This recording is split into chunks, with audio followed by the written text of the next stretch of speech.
Welcome to TDX Pod, where interior designer Danny Russo and pop culture addict Camille Kauer collide in the most stylish way possible. Each week, we're diving into the hottest trends with the wildest celeb collabs, the must-see moments for market, and all the juicy design drama you didn't know you needed. So buckle up, grab your latte or your champagne, and let's get into the beautiful, bizarre, and brilliant world of design. This is TDX Pod. Well, hello, Danny. Hey, Cam. How are you? I am having the best time, still recovering from all of our travels, but let's Same. rewind back a Yes. little bit about how you ended up at High Point Market. Oh boy, we're going back to High Point Market. I was on and off of whether I was going to go or not this year, and I didn't go in spring. So at the last minute, there was a single room available, and I decided that I was going to risk it and drive down in my new electric vehicle, which is self-driving. Instead of taking somebody from my office, I ended up taking my best friend Hayden down with me. And he always has called it the underground furniture market and didn't really believe that it existed. And it's so hard to explain what High Point is to people without them seeing it. So market started on Saturday. We drove down on Thursday night. We got there early. Our drive down there was pretty smooth. It was interesting. The places that you have to stop to charge your vehicle on the way. It was my first time taking an electric vehicle on a road trip. And from Columbus, should have been about 6.5 hour drive. We had 2 charging stops, but I have range anxiety so bad. When we woke up in the morning, I immediately called you and went to a charging station at 7 a.m. because my battery was at like 8% and I wanted to be ready. But we got in, settled into our room. I love the Greensboro Marriott Airport Hotel. They know me there. It's an airport hotel, but during market, it really comes alive and it's just an easy hotel. But as you know, we got to market. We walked into IHFC first floor. We met you. We got to see a little bit on the first floor. It was kind of dead because market hadn't started. It was Friday. And we went directly to meet none other than Jessica Simpson. So we spent a lot of time there, and I wasn't really that into her as my friend Hayden was. And I think that's how I got him to go on the trip with me. And Bribery works. yeah. So she launched a line of furniture, and we've seen celebrities launching lines over the years. Some of them have been hits, and a lot of them have been misses. And I have to say, Miss Simpson, I was a little bit confused as to why she was in to furniture, doing furniture. And I thought it was going to be another one of Donny Osmond, Trisha Yearwood. We've seen all these random people have furniture lines, but Jessica is the same age as me. So I remember watching her show back in the day, and we had met you. I had already gone up to meet her with Hayden and Theo. Theo was a hit. Jessica has a dog line. I didn't know that. So when you got there, I went back through the line again to talk to her for the second time, but she was actually really nice and down to earth. What did you think of her? I thought she was very lovely, very nice. She was. She, considering how long she's been in the limelight, I'm pretty sure she's gone through all the media training you can possibly go through, but it's so much different now in the social media age where everybody is paparazzi and she was just really pleasant. And I think because she does have like a clothing line, a shoe line, all the other like lines. She has 33 cosmetology lines back in the day. She has 33 licensing deals with different companies. She even has a dog clothing line. Yeah. And that's the thing. When you work in retail, whether it's design or whatever, like you rely on your customers loving you because that's the whole point. Like they want to be close to you if they idolize you. And I'm not going to age myself, but for those that grew up listening to her, like having a little piece of her in our home, it's kind of iconic. So I love it. So she partnered with a brand that I was not familiar with called Steve Silver's, and they're based out of Texas. And I think that's where Jessica's from. And I ended up meeting Steve's wife and talked a lot with her. But I want to go back to Jessica's pieces that are within his line. His line was really unique, and she picked out and curated pieces that were to her style, and she's promoting them as affordable luxury. And I think that's really important these days that people have access to design. I always preach that everybody should have access to design and design should be accessible. Her pieces were on trend. They are going to be at a price point that's attainable for the average consumer. I think you're going to be seeing them at a lot of the big box stores. But I was really impressed with some of the colors that she used. The comfort of some of the pieces was great. She did follow some of the trends, which was like kind of curvy. We've been seeing all this bulbous type furniture. Amy and meets Showgirl in a way as well. Yeah, A really good. That's fancy- yeah. But her mother was so sweet. Ah. We got to talk with Tina a lot, and being introduced to that brand, that it was so refreshing because I've been going to market since 2014, and I told somebody I had a podcast while we were there, and they go, "Oh, you're getting on the podcast trend," and I'm like, "I've been podcasting since the summer of 2018," and people are like, "Oh, you're getting on that trend." I'm like, "No, I've been on that trend, and it's always an adventure." But being introduced to that new line in that showroom and seeing all the designers come in, we went there with Jennifer Farrell. She was bebopping around launching her line. Christopher Grubb was there, Rachel Moriarty, David Cohen, all of our, I want to say my designer groupies, because we always see each other at different markets over the country. But Steve Silver's Furniture, that partnered with Jessica, did a really good job. They had a lot of pieces that it was very unexpected because they were in a location I have never been to before. But I watched she had a 2-hour event, and she literally spent time and did 3 separate, basically meet and greets for everybody that was there. And I noticed at one point she was standing by herself, kind of like waiting for somebody to come up to her. And it just showed that was like the real side of her. But so that was day one. The tariffs, we were worried that we weren't going to be able to see true pricing because of this political situation, the political climate, the government being shut down, the tariffs being implemented. But the tariffs seemed to be baked into the prices, and pricing was pretty much on par for the brand that she was representing. A lot of things were made in America, a lot of interesting textile choices, a lot of colors that were trending. What she was wearing was, I saw it on her step and repeat. Then I saw it in her dress. Then I saw it on a sofa. Then I saw it on a chair. So it was kind of the color that's in your background in the picture on the right of you.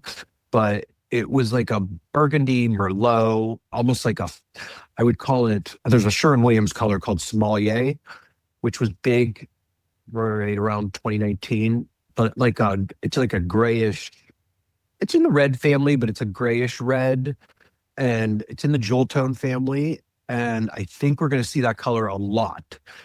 What I didn't like seeing was people still using blue. I feel like blue has been so overdone over the years, and we got out of the blue phase back in 2021, 2022, and then it turned into green. Green's still a thing, saw lots of green, a lot of the green that you're actually wearing right now. But we saw a lot of greens, a lot of the burgundy Merlots. They're a little bit behind, but there weren't a lot of product. There were some product launches, but there weren't as many as in the past. What do you think? We got to see our friend Jennifer Farrell at Global Views. Global Views is owned by Surya now, and Satya has been doing a great job. He has been running Surya, which is rugs, pillows, and they had light accessories. They purchased Global Views about 5 years ago, and then they also just purchased Mitchell Gold and Bob Williams. Mitchell Gold and Bob Williams got shut down last year abruptly by the hedge fund that ran them. Satya actually brought him back on, reopened some of his factories, brought back a lot of his employees, and is starting to produce stuff in the factories in North Carolina again. So I think that was a really good thing. But our friend Jennifer Farrell launched her line with Global Views, And she has some really nice stuff. I loved her one chair. The profile of the chair was shaped like an elephant, and it was absolutely stunning. She had one chair that I actually got up on this stage thing and sat on, and it was really nice.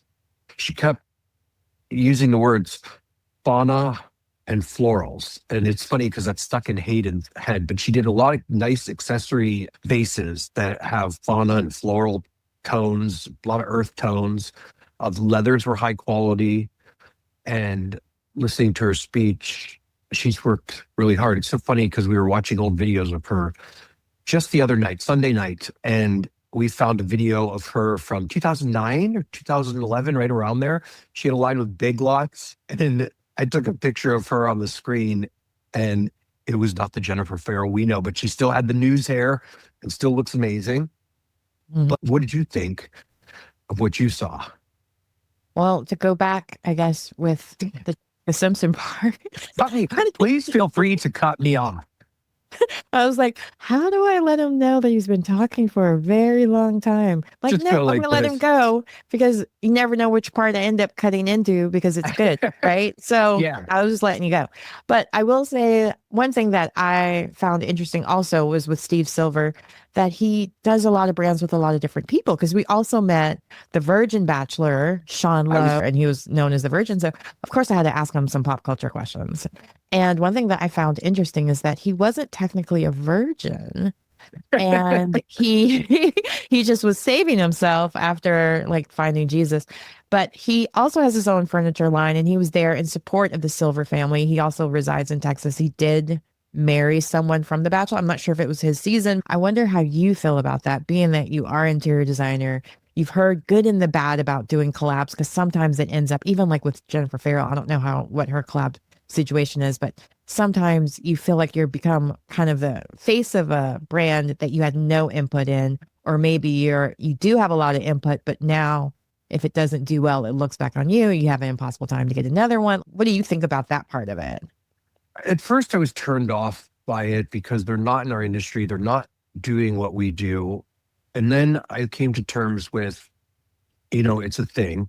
And with Steve Silver partnering with her, she's from Texas. I think that's a good thing. She has her fan base is aging and is in the area of purchasing their first homes or remodeling their homes. So I think it's a good partnership. But the partnership that he has with The Bachelor, did he have his own furniture line there? So my understanding of It wasn't. talking, I don't think so. but He's partnered with Steve Silver's son, and they either went to college together or something, but they have, it's called a line within a line. So you have Jessica Simpson by Steve Silver's, you'll have, they could call it whatever they want by Steve Silver's, but he had something to do with, he's actually involved in the business. Like he's a partner with Steve's son, from what I got from the mother. And that was when you were talking to him. And I had no idea. You said he looked familiar. I had no idea. But you can kind of tell when. Athlete, to be honest, because he's kind of tall. I did too. Like he looked like a thin football, or something. Yeah. He did not like, and even that is something I'm surprised because a lot of times on TV, like Jessica Simpson was super tiny and short with her like 6-inch heels on. Still, I was at the very end. We were taking a picture right before it finished with me, Jessica's mother, Christopher Grubb, and somebody said, "Oh, we're gonna make this. Let's make it a family affair." I go, "Oh yeah, it's a public affair or something." And I go, "Isn't that your song?" And she goes, "No," but her song was, "We're all coming out for a something affair.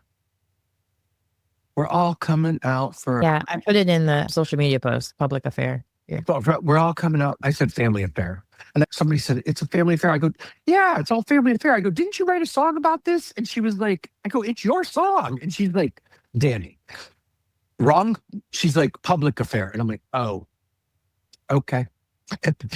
Now, I didn't even know that story when I made that post. Sorry to bring up your trauma. Well, that's why you could, like, Hayden got to meet her once for like 30 seconds. You got to meet her once for like 30 seconds. And went up to her like, when we were talking for about 30 minutes, like I went up with Hayden, I went up with you, and then I went up with Christopher, and then we all went up at the end with her mom, and me and her mom and her publicist, blah, blah, blah. We're all talking about Ashley Simpson, and she was inviting us to Ashley's residency at the Venetian in Vegas. And I was like, oh, okay. Had no clue. Ashley Simpson Ashley Simpson's doing residency at the Voltaire in the Venetian. And yeah, Good for her. she does all of her songs. And Tina was like, you should come. If you're coming, let us know and we'll hook you up. But I don't see myself in Vegas anytime soon. I can't imagine how I'm even here today because this whole year has been a blur, especially the last 30 days. And I'm like, we need to do a High Point recap. And I wanted to get it done sooner than later. Let's talk more about High Point because I feel like we spent a lot of time talking about Jessica. So let's talk about the different furniture things that did stick out to you, that you did like, that you did enjoy seeing. What were some of the trend, like what was things that you were like, ooh, I like this color. Ooh, I like this texture or print. Like what was the things that were sticking out to you? Hospitality furniture for hotels and restaurants has been merging with residential. I've used it my entire career, but we've been seeing a lot of hospitality stuff come into play for the home, which means it's higher quality performance fabrics. So we were seeing a lot of olive green, a lot of just light and airy, a lot of natural elements, organic prints. It didn't seem like it was very busy. There was not a lot of new stuff out because a lot of stuff is made in Vietnam, and a lot of people, you can't just make furniture happen as quickly as fashion can happen. So planning for October market started in September of last year. So we were in a totally different environment. So we didn't see a lot of new things. And I don't think there were a lot of people there. The food got a lot better compared to the past. It was kind of dead. I'll be honest. It was kind of dead. But the vendors that were there all had a good showing. A lot of people were online. Like we saw Donna Moss. I'm just going through. I would say that it felt like it was full at certain events. Like if we went at a certain time, it was full. But overall, walking around, it wasn't like it normally is, which is kind of a good and bad thing in the sense that it was easier to maneuver around to get to different showrooms quickly.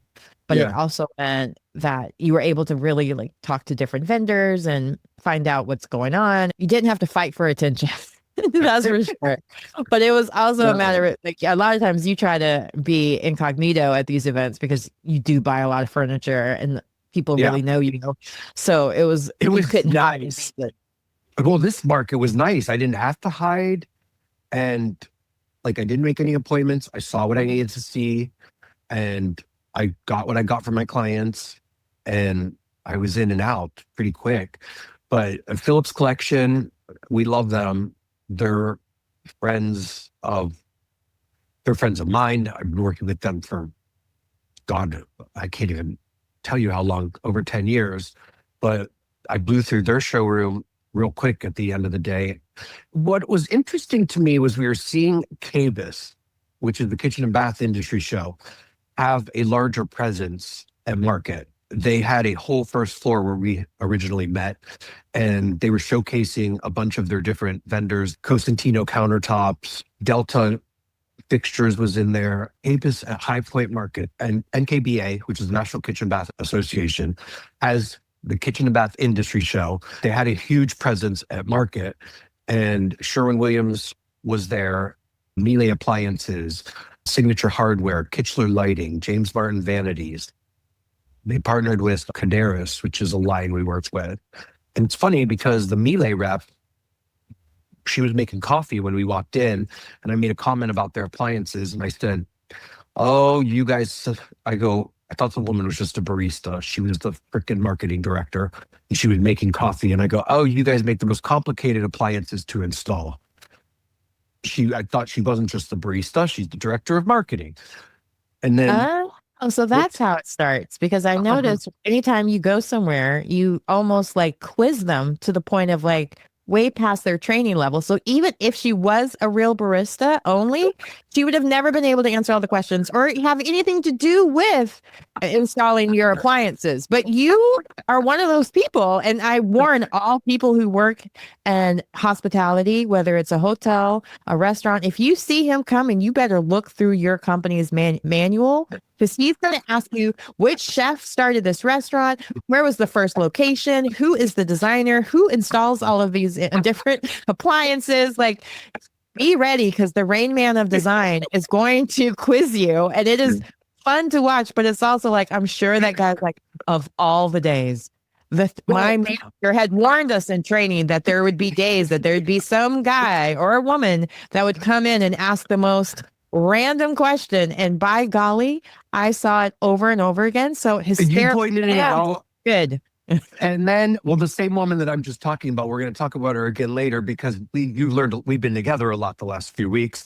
We ran into her, me and Kaden walked into this pop-up event we'll talk about next, but we ran into her in New York City after that. And I don't tell you. And she went running.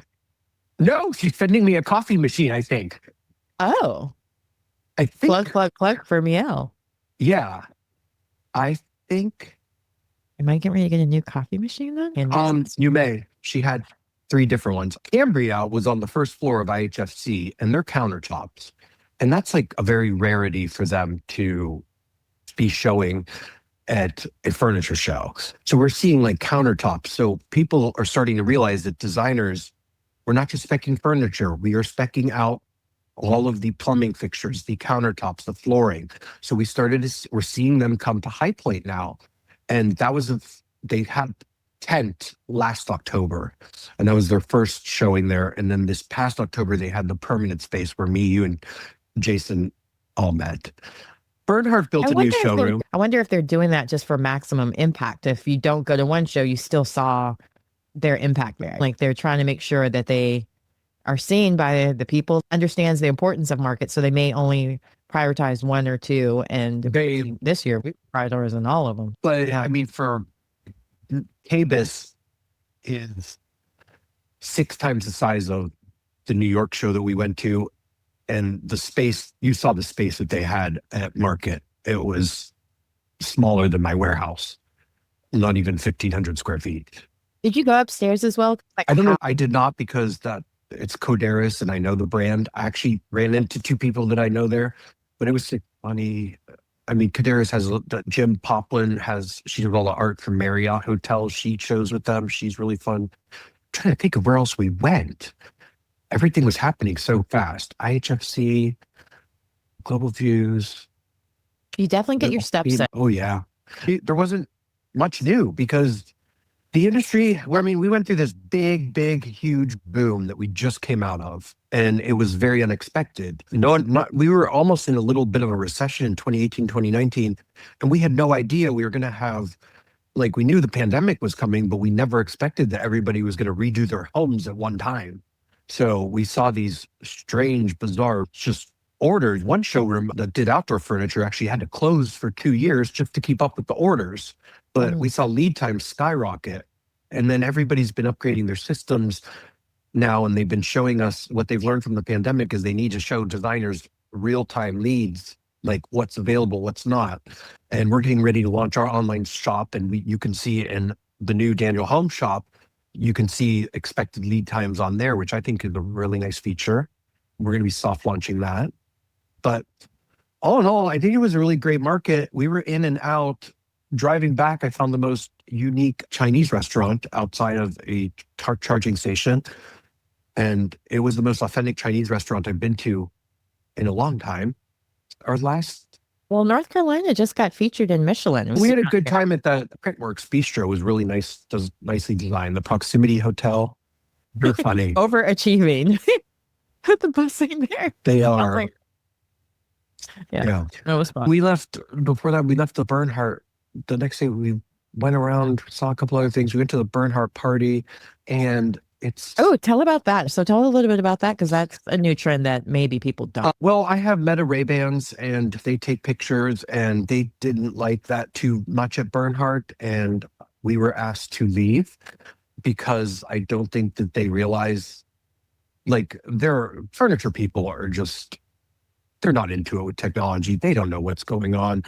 They didn't let people take pictures in their showrooms until 2017, 18, when they realized that they needed designers. There's some people that work for the furniture companies that don't understand that we're wearing cameras and the glasses are cameras. And I don't know what they thought our intent was, but Patty Carpenter, actually, her husband was the one that filled me in on, but they don't want you taking pictures. And that's so bizarre to me, but I can't change it. Yeah, it is interesting because yeah, Meta Ray-Ban. Ray-Bans compared to just your iPhone. Either way, you're taking pictures, and Right. I think it's free marketing in some aspects. A lot of these people are posting about it. They're telling clients about it. Yeah. Information out. It's the new word of mouth in a way. So interesting. I took it personally for about 10 seconds, and then I was like, you know what? That's fine. Yeah, but I'm just wondering in future, because it's being promoted so much now that I wonder what industry should actually maybe. I mean, I get it at like midnight ballerina shows type things. Like you don't want people with the glasses on, but I don't or maybe even while you're at a doctor's office, they might not want you to do that. True. But Yeah. I can't imagine what the fear is. But maybe somebody will fill us in the comments, right? Let us know what the AI glasses should be banned from. AI technology and not taking pictures. I don't understand why at this era they're letting that happen. But I've been doing a massive reorganization of my photos, and I actually found pictures of me testing out AI glasses in 2017 at High Point. And all the furniture makers they're starting to take 3D images so that we're able to drop them into our architecture programs. And me and Caden got a lot of feedback from vendors that are telling us that they're going to make it a lot easier for us to do that. But a lot of brands, they want to be controlling, I guess.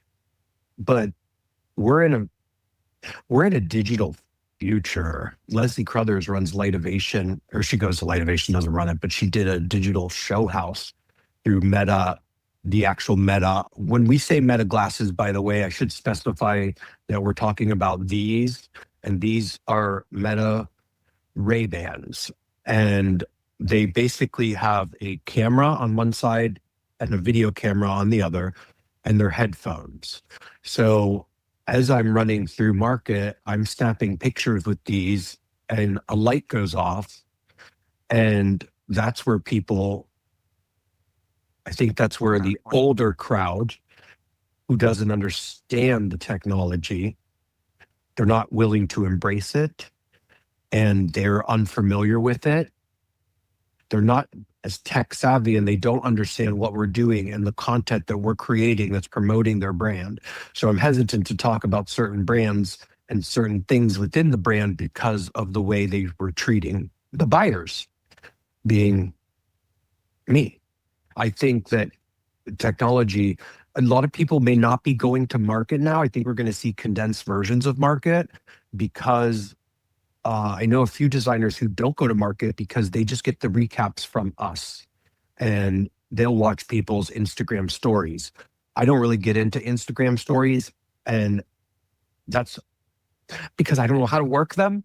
Ageism. So I'm just as guilty, and I was just reading this about it last night. It's between 1978 and 1983. We were the generation that grew up.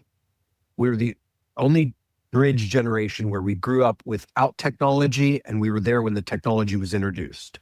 So we didn't have cell phones, we didn't have computers, but when we were 8, 9, 10 years old, we were being introduced to computers, and we were the first generation to start working with computers and move to a digital world and be able to transition into the digital world.